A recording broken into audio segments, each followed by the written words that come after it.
HMPV virus detect ಆಗ್ತಾ ಇದ್ದ ಬೆನ್ನಲ್ಲೇ ಆರೋಗ್ಯ ಇಲಾಖೆ ಮೀಟಿಂಗ್ ಅನ್ನು ಕರೆದಿದೆ ಅಂತ ನಾವು ಈಗಷ್ಟೇ ಹೇಳ್ತಾ ಇದ್ವಿ. ಆರೋಗ್ಯ ಸಚಿವ ದಿನೇಶ್ ಗುಂಡೂರಾವ್ ಅವರ ವಿಚಾರದಲ್ಲೂ ಮೇಜರ್ ಚಾಲೆಂಜ್ ಇತ್ತು, ಮೇಜರ್ ಟಾಸ್ಕ್ ಇದು. ಯಾಕಂದ್ರೆ ಒಂದು ಈಗಾಗಲೇ ಹೆಲ್ತ್ ಎಮರ್ಜೆನ್ಸಿ ಚೀನಾದಲ್ಲಿ ಯಾವ ರೀತಿ ಶುರುವಾಗಿದೆ ಅನ್ನೋದನ್ನ ನಾವು ನೋಡ್ತಾ ಇದ್ವಿ. ಸೊ ಭಾರತದಲ್ಲಂತ ಸಮಸ್ಯೆ, ಬೆಂಗಳೂರಿನಲ್ಲಂತ ಸಮಸ್ಯೆಗಳು ಆಗಬಾರ್ದು ಅಂತ ಹೇಳಿದ್ರೆ ಆರಂಭಿಕ ಹಂತದಲ್ಲೇ ಮುಂಜಾಗ್ರತಾ ಕ್ರಮಗಳನ್ನು ಕೈಗೊಳ್ಳೋದು ಅತ್ಯವಶ್ಯಕ. ಆಮೇಲೆ ಚೀನಾದಲ್ಲಿ ಡಿಟೆಕ್ಟ್ ಆಗಿರುವಂತಹ HMPV ಬಗ್ಗೆ ಯಾರಿಗೂ ಮಾಹಿತಿ ಇಲ್ಲ, ವಿಶ್ವಸಂಸ್ಥೆಗೂ ಮಾಹಿತಿಯನ್ನು ಹಂಚಿಕೊಳ್ತಾ ಇಲ್ಲ. ಇಂಥ ಟೈಮ್ನಲ್ಲಿ ಇಲ್ಲಿರುವಂತಹ ವೇರಿಯಂಟು ಅಲ್ಲಿರುವಂತಹ ವೇರಿಯಂಟು ಡಿಫ್ರೆಂಟ್ ಇದೆ ಅಂತ ಹೆಂಗೆ ಹೇಳೋದಕ್ಕೆ ಸಾಧ್ಯ ಇದೆ ಅನ್ನುವಂತಹ ಪ್ರಶ್ನೆ ಕೂಡ ಮುನ್ನೆಲೆಗೆ ಬರುತ್ತೆ. ನೋಡೋಣ ಇವತ್ತಿನ ಮೀಟಿಂಗ್ ನಲ್ಲಿ ಏನೆಲ್ಲ ವಿಚಾರಗಳ ಬಗ್ಗೆ ಚರ್ಚೆ ಆಗುತ್ತೆ. ಟ್ರಾವೆಲ್ ಹಿಸ್ಟ್ರಿ ಎಲ್ಲ ಏನಿಲ್ಲ, ಅದರಿಂದ HMPV ಇದು ಪ್ರಥಮ ಕೇಸ್ ಅಂತ ಬಂದಿದೆ. ಅದು HMPV ಇದ್ದಿದ್ದೇ ಇದು ಒಂದು ಇಷ್ಟು ಪರ್ಸೆಂಟೇಜು ಮಕ್ಕಳಿಗೆ, ವಿಶೇಷವಾಗಿ ಇಮ್ಯುನಿಟಿ ಕಮ್ಮಿ ಇರೋ ಮಕ್ಕಳಿಗೆಲ್ಲ ಬರ್ತದೆ ಇದು. ಆಮೇಲೆ ವಯಸ್ಸಾಗಿರೋರು ಕೂಡ ಬರ್ತದೆ. ಮತ್ತು ಇದೊಂದು ವೈರಸ್ ಇರುವಂಥದ್ದು. ಚೈನಾ ಔಟ್ಬ್ರೇಕ್ಗೂ ಇದಕ್ಕೂ ಏನು ಸಂಬಂಧ ಇದೆ ಅಂತ ಹೇಳೋಕ್ಕಾಗೋದಿಲ್ಲ. ಮತ್ತು ಇದು ಪ್ರಥಮ ಕೇಸ್ ಅಂತಲೂ ಹೇಳೋಕ್ಕಾಗಲ್ಲ, ಯಾಕಂದರೆ ಇದು ಈ ಚಳಿಗಾಲದಲ್ಲಿ ಹೆಚ್ಚಾಗಿ ಹೆಚ್ಚಾಗಿ ಗಮನಕ್ಕೆ ಬರ್ತದೆ, ಕಾಣಿಸ್ಕೊಳ್ತದೆ. ಆದ್ದರಿಂದ ಇದನ್ನು ನಾವು ಎಲ್ಲ ಮುನ್ನೆಚ್ಚರಿಕೆ ಕ್ರಮ ತಗೊಳ್ತಕ್ಕಂಥದ್ದಕ್ಕೆ ಏನೇನು ಮಾಡಬೇಕು ಅಂತ ಖಂಡಿತ ಕೇಂದ್ರ ಸರ್ಕಾರ ಹೇಳಿದೆ, ನಾವು ಹೇಳಿದ್ದೀವಿ. ಮತ್ತು ಇದು ಈ ವೈರನ್ನು ಅಫೆಕ್ಟ್ ಆದಾಗ ಸಹಜವಾಗಿ ಸ್ವಲ್ಪ ದಿವಸ ಇರ್ತದೆ ಮತ್ತು ಹೊರಟೋಗ್ತದೆ. ನೆಗಡಿ, ಜ್ವರ ಸ್ವಲ್ಪ ಇದ್ದು ಹೊರಟೋಗ್ತದೆ ಅಷ್ಟೇ. ಅದು ನಮಗೇನು ಗೊತ್ತಿಲ್ಲ, ಅದರದ್ದು ನಮ್ಗೆ ಆ ಮಾಹಿತಿಗಳೇನಿಲ್ಲ.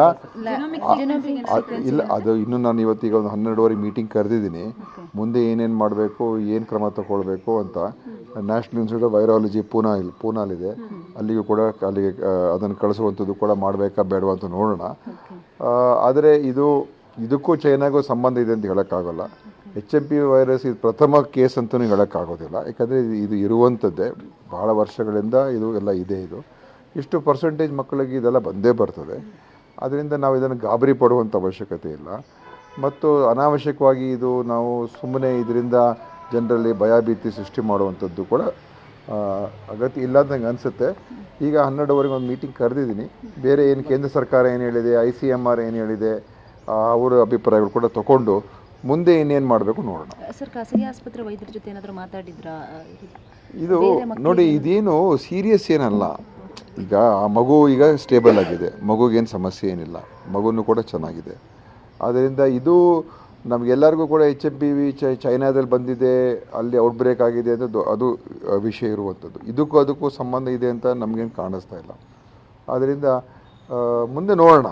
ನಾವು ಇಷ್ಟು ಬೇಗ ನಾವು ಈ ಬೇರೆ ಬೇರೆ ಅನಾವಶ್ಯಕವಾಗಿ ಏನೇನು ತೀರ್ಮಾನಗಳು ಬರೋದಕ್ಕೆ ಹೆಚ್ಚಾಗಿ ಕೇಂದ್ರ ಸರ್ಕಾರ ಇದೆ, ICMR ಇದೆ, ನಾವೆಲ್ಲ ಕೂತ್ಕೊಂಡು ನೋಡಿ ಈಗ ಏನೇನು ಅಡ್ವೈಸರಿಗಳು ಕೊಡಬೇಕಾಗಿದೆ ಅದೆಲ್ಲ ಕೊಟ್ಟಾಗಿದೆ. ಅದರ ಪ್ರಕಾರ ಸಹಜವಾದಂಥ ನಾವು ಎಚ್ಚರಿಕೆ ವಹಿಸ್ಕೋಬೇಕು. ಅದನ್ನು ಎಲ್ಲರೂ ಮಾಡಿಕೊಂಡ್ರೆ ಒಳ್ಳೆಯದು ಅಂತ ನಾವು ಹೇಳ್ತೀವಿ. ಆತಂಕ ಪಡೋದು ಬೇಕಾಗಿಲ್ಲ ಅಂತಲೇ ಹೇಳೋದು. ಅದೇ ಆತಂಕ ಪಡಬೇಡಿ. ಆ ಥರ ಆಗಿದ್ರೆ ಇಷ್ಟೊತ್ತಿಗೆ ಬೇರೆ ಬೇರೆ ರೀತಿಯಲ್ಲಿ ಕ್ರಮಗಳು ತೊಗೊಳ್ತಾರೆ. ಆತಂಕ ಪಡೆಯುವಂಥದ್ದು ಈ ವೈರಸ್ಸು ಇದು ಮೊದಲಿಂದ ಇರುವಂಥದ್ದೇ. 2001ನೇ ಇಸ್ವಿಯಲ್ಲಿ ಇದನ್ನು ಮೊದಲನೇ ಬಾರಿಗೆ ಅದನ್ನು ಪತ್ತೆ ಹಚ್ಚಿದ್ರು. ಅದಕ್ಕಿಂತ ಮುಂಚೆನೂ ಇತ್ತೇನೋ, ಅದನ್ನು ಐಡೆಂಟಿಫೈ ಮಾಡಿ 2001ನಲ್ಲಿ. ಅದರಿಂದ ಇದು ನಮ್ಮ ದೇಶದಲ್ಲೂ ಕೂಡ ಇದೆ. ನಮ್ಮ HMPV ವೈರಸ್ಸಿನ ಎಫೆಕ್ಟ್ ಆಗಿ ಅದು ಕೆಮ್ಮು, ಕಫ ಇದೆಲ್ಲ ಸ್ವಲ್ಪ ಬರ್ತದೆ. ಅದರಲ್ಲೂ ಹೆಚ್ಚು ಮಕ್ಕಳಿಗೆ ಇಮ್ಯುನಿಟಿ ಕಮ್ಮಿ ಇರೋರಿಗೆ ಹೆಚ್ಚು ಬರುವಂಥದ್ದು, ಮಕ್ಕಳಿಗೆ ವಿಶೇಷವಾಗಿ ಎಫೆಕ್ಟ್ ಆಗ್ತಕ್ಕಂಥದ್ದು. ಮತ್ತು ಸಹಜವಾಗಿ ಅದು ಬರ್ತದೆ. ಈಗ ಬೇರೆ ನೆಗಡಿ ಬರ್ತದೆ, ಬೇರೆ ಜ್ವರಗಳು ಬರ್ತದೆ. ಈಗ ವೈರಸ್ಸಿನ ಈ ಒಂದು ಸಮಯದಲ್ಲಿ ಇದು ಬೇರೆ ಬೇರೆ ಥರ ಬರ್ತದೆ, ಹೊರಟೋಗ್ತದೆ. ಇದರಿಂದ ಬೇರೆ ಥರ ಏನು ಫಿಟಾಲಿಟೀಸ್ ಇದರಲ್ಲಿ ಕೆಲವು ಡೇಟಾ ಹೇಳುವಂಥದ್ದು HMPVಯಿಂದ ಬಂದಿರತಕ್ಕಂಥವ್ರಿಗೆ 1% ಕೆಲವರಿಗೆ ಅದರಿಂದ ತೀವ್ರತೆ ಆಗುವಂಥದ್ದು ಕೂಡ ಕಾಣಬರ್ತದೆ ಅಂತ ಹೇಳ್ತಾರೆ. ಸೊ ಇದೆಲ್ಲ ಮೆಡಿಕಲ್ ಸೈನ್ಸು ಇರುವಂಥ ಮಾಹಿತಿಗಳು. ಆದರೂ ನಾನು 12:30 ಕರೆದಿದ್ದೀನಿ. ಬೇರೆ ಇನ್ನೇನಿದೆ ಕೂಡ ಚರ್ಚೆ ಮಾಡಿ ಕೇಂದ್ರ ಸರ್ಕಾರದ ಏನಾದರೂ ಹೊಸ ವಿಷಯಗಳಿದೆಯಾ ಅಂತ ಕೂಡ ತಿಳ್ಕೊಳ್ಳೋಕೆ ಹೇಳಿದ್ದೀನಿ ಅಧಿಕಾರಿಗಳಿಗೆ. ICMR ಜೊತೆ ಕೂಡ ಮಾತಾಡೋಕ್ಕೆ ಹೇಳಿದ್ದೀನಿ. ಅವರಿಂದನೂ ಏನಾದರೂ ಹೊಸ ಅಭಿಪ್ರಾಯಗಳು ತೊಗೊಂಡು 12:30 ಮೀಟಿಂಗ್ ನಂತರ ಮತ್ತೆ ಏನಿದ್ರೆ ನಾವು ತಿಳಿಸ್ತೀವಿ. ಈಗ ಸದ್ಯಕ್ಕೆ ಏನು ಬೇರೆ ನೆನ್ನೆ ನಾವೇನು ಇಶ್ಯೂ ಮಾಡಿದ್ದು ಮಾರ್ಗಸೂಚಿ ಅದೇ ಪ್ರಕಾರ ಇರ್ತದೆ. ಬೇರೆ ಇನ್ನೇನು ಹೊಸ ಮಾರ್ಗಸೂಚಿಗಳೇನಿಲ್ಲ. ಒಂದೇ ಈಗ ನೀವು ಎಲ್ಲ ಕಡೆ ಟೆಸ್ಟ್ ಮಾಡಿದ್ರೆ ಬೇರೆ ಮಕ್ಕಳಲ್ಲಿ ಕೂಡ ಇರ್ಬೋದು, ವಯಸ್ಸಾಗಿರೋರು ಕೂಡ ಇರ್ಬೋದು. ಇದೇನು ಹೊಸ ಒಂದು ವೈರಾಣೇನಲ್ಲ, ಇರ್ತದೆ. ಬೇರೆ ಬೇರೆ ವೈರಾಣುಗಳು ಇದು ಕೂಡ ಇರ್ತದೆ. ಆದ್ದರಿಂದ ನಾನು ಇದು ಪ್ರಥಮ ಕೇಸು ಈಗ ಎಲ್ಲ ಕಡೆ ಬೇರೆ ಕಡೆನೂ ಬಂದಿದೆ ಅಂತಲೂ ಹೇಳೋಕ್ಕಾಗೋದಿಲ್ಲ. ಆದರೆ ನಾವು ಎಚ್ಚರಿಕೆಯಿಂದ ಎಷ್ಟಿರ್ತೀವಿ ಅಷ್ಟು ಒಳ್ಳೆಯದು. ಯಾವುದೇ ಒಂದು ನಮಗೆ ಸಮಸ್ಯೆಗಳು ಬರದೇ ಇರತಕ್ಕಂಥದ್ದು ನೋಡ್ಕೊಳ್ತಕ್ಕಂಥದ್ದು ನಮ್ಮ ಜವಾಬ್ದಾರಿ ಇರ್ತದೆ. ಅದೀಗಾಗಲೇ ನಾವು ಮಾರ್ಗಸೂಚಿಗಳು ಕೊಟ್ಟು ನೀಡಿದ್ದೇವೆ. ಮುಂದೆ ಏನಾದರೂ ಇದ್ದರೆ ನಾನು ಖಂಡಿತ ಮಧ್ಯಾಹ್ನದ ಮೇಲೆ ಆ ಥರ ಹೊಸ ವಿಷಯಗಳಿದ್ರೆ ನಾನು ತಿಳಿಸ್ತೀನಿ. ಸರ್, ಈಗ ಕುಮಾರಸ್ವಾಮಿ ಅವರು ನಿಮ್ಮ ಸರ್ಕಾರದ ಮೇಲೆ 60% ಸರ್ಕಾರ ಆರೋಪ ಮಾಡಿದ್ದಾರೆ. ವಿಧಾನಸೌಧದಲ್ಲಿ ಕೂತ್ಕೊಂಡು ಭ್ರಷ್ಟಾಚಾರ ಮಾಡ್ತಿದ್ದಾರೆ, ಕಮಿಷನ್ ಪಡಿತಿದ್ದಾರೆ ಅಂತ ನಿನ್ನೆ ಒಂದು ಆರೋಪ ಮಾಡಿದ್ದಾರೆ.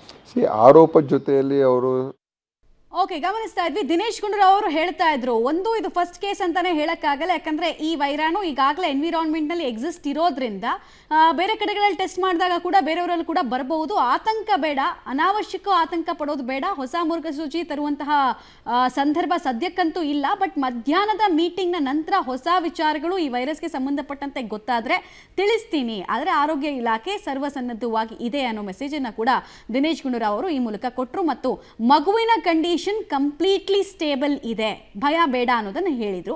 ಹಾಗೆ ಉಳಿದವರಿಗೂ ಕೂಡ ಈಗ ಈ ವಿಂಟರ್ ಸೀಸನ್ ಆಗಿರೋದ್ರಿಂದ ಕೆಲ ವೈರಸ್ಗಳ ಶಕ್ತಿ ವೃದ್ಧಿ ಆಗುತ್ತೆ, ಅದನ್ನು ಕೂಡ ಅವರು ಕೋಟ್ ಮಾಡ್ತಾ ಇದ್ರು. ಅವ್ರು ಹೇಳ್ತಾ ಇದ್ರು 1-2-3 ದಿನಗಳ ಕಾಲ ವಿಪರೀತ ಜ್ವರ ಇರುತ್ತೆ, ಕೋಲ್ಡ್ ಆಗುತ್ತೆ, ನಂತರ ಸರಿ ಆಗುತ್ತೆ ಅಂತ. ಬಟ್ ಈ ವೇರಿಯಂಟ್ಗೆ ಸಂಬಂಧಪಟ್ಟಂತೆ NIVಗೆ ಒಂದಷ್ಟು ಸ್ಯಾಂಪಲ್ಗಳನ್ನು ಕಳಿಸುವಂತಹ ಕೆಲಸ ಕೂಡ ನಾವು ಮಾಡ್ತೀವಿ ಅಂತ ಹೇಳಿದ್ರು. ಪುಣೆಯ NIV ಇದೆಯಲ್ಲ, ಸೊ ಅಲ್ಲಿಗೆ ಕಳಿಸಿ ಇನ್ನಷ್ಟು ಮಾಹಿತಿ ಪಡ್ಕೊಳ್ತೀವಿ ಅಂತ ಹೇಳ್ತಾ ಇದ್ರು.